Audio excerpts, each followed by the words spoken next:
26 batch. আশা করি তুমি সকল পড়াশোনা অলরেডি শেষ করে ফেলেছো। এখন সবচেয়ে বুদ্ধিমানের কাজ হচ্ছে অন্তত 10টা দিনের প্ল্যান হাতে রেখে পড়াগুলো সব গুছিয়ে ফেলা। অর্থাৎ তুমি যা যা এতদিন পড়াশোনা করেছো, যা যা পরিশ্রম করেছো, সেগুলো যদি তুমি শেষ সময়ে গুছিয়ে নিতে না পারো, তাহলে তুমি ভালো রকমের একটা ধরা খেয়ে যাবে। তার মানে তুমি এতদিন যা পড়াশোনা করেছো, যে জিনিসগুলো এতদিন ভিতরে আত্মস্থ করেছো, সেই জিনিসগুলো প্রথম থেকে শেষ পর্যন্ত গুছিয়ে নিতে পারছো কিনা। তো আজকে যদি আমি চিন্তা করি, আজকে হচ্ছে 18 তারিখ, তো পরীক্ষা তো আমাদের 2 তারিখে। তো স্বাভাবিকভাবে তোমার কাছে আমি বলবো যে 10টা দিন হিসেবে চিন্তা করা। কারণ তুমি আরো কয়েকটা দিন পাচ্ছ, বাট ওইভাবে প্ল্যান করো না। কারণ তোমাকে মিনিমাম বাংলা শুরু করতে হবে মিনিমাম হচ্ছে যে মিনিমাম 27 তারিখ থেকে। মানে 27 তারিখ থেকে শুরু করা উচিত, কারণ প্রথম পরীক্ষাটা যদি ভালো হয়ে যায়, দেখবা যে সবগুলোই অনেক অনেক ভালো হয়ে যাচ্ছে। তার মানে আমি তোমাকে বলতে চাই যে তুমি পরীক্ষার প্রস্তুতিটা যেটা নিয়ে ফেলেছো, আলহামদুলিল্লাহ পড়ে আসো, আমরা পড়াটা গুছাই নি, ঠিক আছে?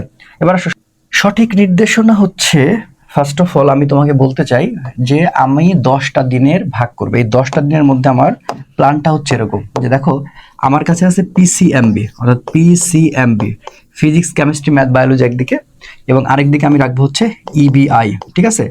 তার মধ্যে আমি কিন্তু বাংলাকে এই প্ল্যানের মধ্যে রাখবো না। এই যে 10 দিনের প্ল্যান, এই যে 10 দিনের প্ল্যান, অর্থাৎ 18 থেকে শুরু করে আমি যদি 28 তারিখ বা 27 তারিখ চিন্তা করি, যেটা চিন্তা করি না কেন, এই 10 দিনের প্রস্তুতিতে আমি কিন্তু বাংলাটা রাখতেছি না। বাংলাটা কোনোভাবে রাখবো না। কেন রাখবো না? কারণ বাংলাটা আমি নতুন করে আবার শুরু করব, ঠিক আছে? তার আগে তুমি এই জিনিসগুলো নিয়ে একটু কাজ করতে হবে, ঠিক আছে? তাহলে 19, 20, 21, 22, এখন আমাকে একটা দিনে ভাগ করে নেওয়া লাগবে। একটা দিন করে ভাগ করে নেওয়া লাগবে। তাহলে আমার হাতে সাবজেক্ট আছে কয়টা? আমার হাতে সাবজেক্ট আছে হচ্ছে 6টা। পিসিএমবি, ঠিক আছে, এবং হচ্ছে ইআই, এই সাবজেক্টগুলো এখন আমার কাছে আছে। অর্থাৎ physics chemistry math biology English আর হচ্ছে আইসিটি। এখন আসো, আইসিটিতে তোমার সময় জাস্ট একদিনই লাগবে, এই শেষ সময়, ঠিক আছে? তো আমি প্রথমে আইসিটি দিয়ে স্টার্ট করলাম যেন তুমি সহজভাবে প্রস্তুতিটা গ্রহণ করতে পারো। তো দেখো, আমি এখন এইভাবে প্রিপারেশন নেবো যে আইসিটি, তাহলে আইসিটিতে আমি জাস্ট ওয়ান ডে আমি পড়াটা গুছিয়ে নিব। কিভাবে গুছিয়ে নিব? আমি এতদিন যে পড়াশোনাটা করেছি সেখান থেকে আমি হচ্ছে যে কয়টা চ্যাপ্টার সিলেকশন করব। দেখো এখানে তো 6টা অধ্যায় আছে, তো 6টা অধ্যায়ের মধ্যে তুমি যদি 4টা অধ্যায় সিলেক্ট করো বা 3টা অধ্যায় যদি সিলেক্ট করো, তারপরে কিন্তু তুমি 5টা সৃজনশীল প্রশ্ন কমন পাচ্ছ। তার মানে এখন তোমার ফোকাস থাকা উচিত যে আমি ওই যে 3টা অধ্যায় পড়বো, এই 3টা অধ্যায়টা যেন খুব ভালো করে পড়ে যেতে পারে, এবং এই 3টা অধ্যায়ের উপরে যেন আমার আসলে প্রশ্ন কমন চলে আসতে পারে। মানে এরকম 3টা অধ্যায় আমি সিলেক্ট করে আমার পড়তে কিন্তু একদিনের বেশি দিন লাগবে না, ঠিক আছে? তাহলে এটার আবার তুমি সেকশন করো 3 ভাবে। মানে তুমি চিন্তা করো যে কালকে থেকে তুমি পড়া স্টার্ট করতেছো, মানে এই 10 দিনেও তোমার আসলে এ প্লাস পাওয়া সম্ভব, এবং তুমি যে পড়াটা পড়ছো সেটা যদি গুছিয়ে নিতে পারো। তো তাহলে এখন আসো, ডে ওয়ান যে আইসিটি তাহলে আমি কয়েকটা অংশে ভাগ করবো। সেটা হচ্ছে কি, আমার হাতে তো টেস্ট পেপার আছে। তোমরা কি এমন জানি জ্ঞান অনুধাবনের জন্য অনেক পাগল হয়ে যাও বা আমাকে ভাইয়া পারতেছে না, এটা খুব দুঃখজনক। তো জ্ঞান অনুধাবনের জন্য যে টেস্ট পেপার আছে তোমার কাছে, যে কোনো টেস্ট পেপার, এই টেস্ট পেপারের ক খ দেখো আলাদা সেকশন করা আছে, সেটা তুমি আলাদা করে পড়ে ফেলো, ঠিক আছে? এখন দেখো এখানে 6টা অধ্যায় আছে, তুমি লাস্টের অধ্যায়টা বাদ দিয়ে যদি প্রথম 5টা পড়তে পারো, প্রথম অধ্যায় থেকে মাসটা আসেই জ্ঞানমূলক অনুধাবনমূলক, ঠিক আছে? তাহলে এইটা তুমি পড়ে নাও। তাহলে জ্ঞান অনুধাবন আলাদা করে ভাগ করে ফেলো, ঠিক আছে? আচ্ছা, এরপরে তুমি কি করবা? এমসিকিউটা ধরো। দেখো এমসিকিউ 5টা অধ্যায় মানে 6টা অধ্যায়, খুব বেশি টাইম লাগবে, তুমি তো পড়ে ফেলেছো।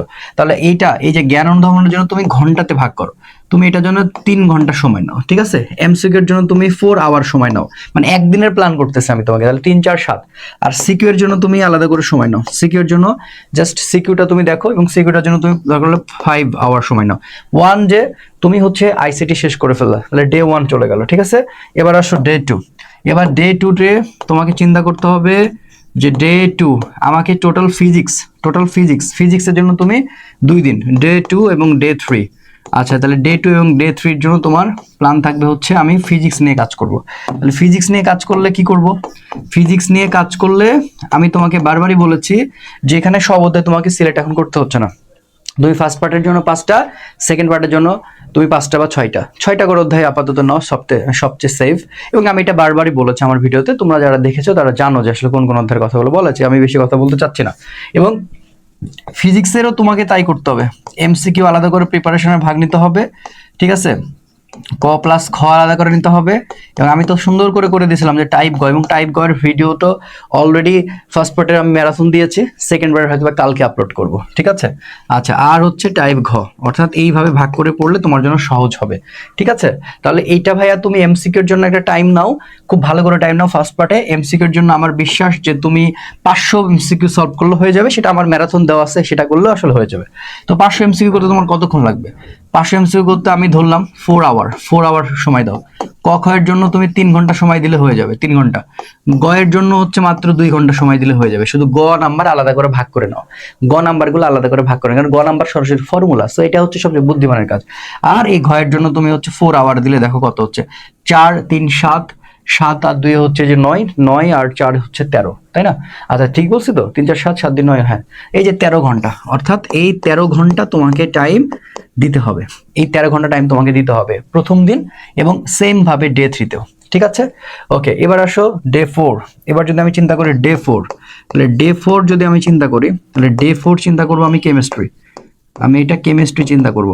তাহলে এটা যদি কেমিস্ট্রি চিন্তা করি, এবং হচ্ছে ডে 5 হচ্ছে এটাও কেমিস্ট্রি, কারণ এই দুইটা দেখো এই সেম প্রসেসে, এই সেম প্রসিডিওরে তুমি 5 দিনে দেখো এখানে একইভাবে ভাগ করে নাও, এমসিকিউ ভাগ করো, ক প্লাস খ ভাগ করো, এবং গ ঘ এখানে কেমিস্ট্রির একটা করলে হবে আর কি, ঠিক আছে। এটা তো ফিজিক্সের মতো না। আচ্ছা, তাহলে এটাও তুমি সেম ভাবে টাইম দাও, এখানে একটু বেশি টাইম লাগবে, লাগুক। এখানে প্রায় 800-র মতো এমসিকিউ তুমি সলভ করবা, তাহলে তো হবে 800-র মতো এমসিকিউ দেখবা। তো 800-র মতো এমসিকিউ যদি দেখতে যাও তোমার টাইম তো একটু বেশি লাগবে, তো আমি এখানে আসলে তোমাকে 4 ঘন্টায় দিব, 4 ঘন্টাতে কভার করতে পারবা। এটার জন্য তোমার 3 ঘন্টা ইনাফ, আর গ ঘর জন্য একটু বেশি টাইম লাগবে, ঠিক আছে। এটা আমি 5 আওয়ার দিয়ে দিলাম সেম ভাবে। তাহলে 4 3 হচ্ছে 7, 7 আর 5 12, ঠিক আছে। তাহলে এই যে 12 ঘন্টা, এই 12 ঘন্টার মতো টাইম লাগবে। তাহলে দেখো ডে 4 ডে 5 তুমি এটা শেষ করতে পারো। তাহলে এখন তোমার কাছে কিন্তু ডে 6 আর ডে 7 থাকে, রাইট? তাহলে চলো ডে 6, ওকে।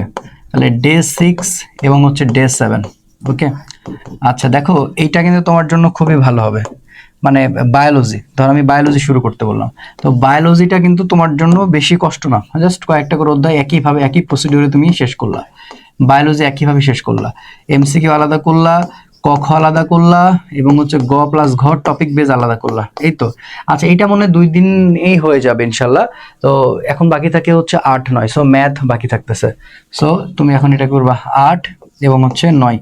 তো এটার জন্য তোমার ম্যাথ, এই ম্যাথের জন্য সবচেয়ে বেশি গুরুত্ব দিবা হচ্ছে ক বিভাগ, ক বিভাগকে সবচেয়ে বেশি গুরুত্ব দিবে, কারণ ক বিভাগ থেকে তুমি 3টা প্রশ্ন পারবাই, খ বিভাগে তোমার ঝামেলাটা বাঁধবে। এই যে দেখো ক বিভাগ, ঠিক আছে, ক বিভাগ। আর এটা কি, এটা হচ্ছে এই, এটা হচ্ছে খ বিভাগ। তাহলে আমাদের টার্গেট থাকবে ক বিভাগ থেকে আমরা যেভাবে হোক 3টা কোশ্চেন কমন করব। আর এখান থেকে যদি আমি হচ্ছে যে 2টা কোশ্চেন কমন করতে নাও পারি, একটা কোশ্চেন কমন করলে কিন্তু আমি প্লাস পেয়ে যাবো ইনশাল্লাহ। তো আমার মেইন টার্গেট থাকবে ক বিভাগ, এবং 8 এবং 9 ডে এটা আমি কমপ্লিট করব, এরকম আমার একটা প্রিপারেশন থাকতে হবে। আর নাম্বার 10, সো ডে 10 তুমি অন্তত ইংলিশটা দেখো, এখন কিন্তু রিটেন যে বিষয়গুলো আছে রুলসের উপরে ডিপেন্ড করে, তো তুমি ডে 10 ইংলিশটাকে একদিনে শেষ করার চেষ্টা করো, রিভাইজ এইটা একটা দিন চেষ্টা করো, হাইস্ট লাগলে আরেকটা দিন নিতে পারো, তোমার এটা ইচ্ছা, বাট আমার মনে হয় না দরকার আছে। যখন তুমি এই সার্কেলটা শেষ করলা, যখন তুমি এই সার্কেলটা শেষ করলা, এই সার্কেলটা যেখান থেকে শেষ করতেছো সেখান থেকে আবার বাংলা দিয়ে শুরু করতেছো, আবার বাংলা রিভাইজ দিয়ে শুরু করতেছো, বাংলা রিভাইজ শুরু হচ্ছে, অর্থাৎ এই যে তোমার শুরু হইলো পরীক্ষার প্রিপারেশন, পরীক্ষার মধ্যে প্রিপারেশন। দেখো আমি তো যতটুকু পারছি সবই চেষ্টা করে গেছি তোমাদের সকল প্রায় সাবজেক্ট দেওয়ার জন্য। আচ্ছা এখন দেখো পরীক্ষার মধ্যেও কিন্তু সব সাবজেক্টের জন্য আমি থাকবো ইনশাল্লাহ। তোমাকে নির্দেশনা ঠিক যেভাবে দেওয়া হয়েছে, দেখো এই জিনিসগুলো তোমার আসলে পালন করার চেষ্টা করতে হবে। এখন দেখো পড়াশোনা ছাড়া তার কোনো কাজ নেই, এখন তুমি যতই যে ভিডিও দেখো না কেন যে এই ক্লাসে এ প্লাস হয়ে যাবে, ওই ক্লাস করলেও হয়ে যাবে, ঠিক আছে, এটা সবার এফোর্ট, বাট তুমি যদি সেটা গ্রহণ না করো তাহলে তো কোনো লাভ নেই। এখন দেখো আমি তোমাকে যে বিষয়গুলো বললাম, যে প্ল্যানগুলো শেয়ার করলাম, এটা অবশ্যই ইফেক্টিভ হবে তুমি যদি সেটা পালন করতে পারো। এখন তুমি পালনই করতে পারলো না, তাহলে কি কোনো লাভ হবে? হবে না।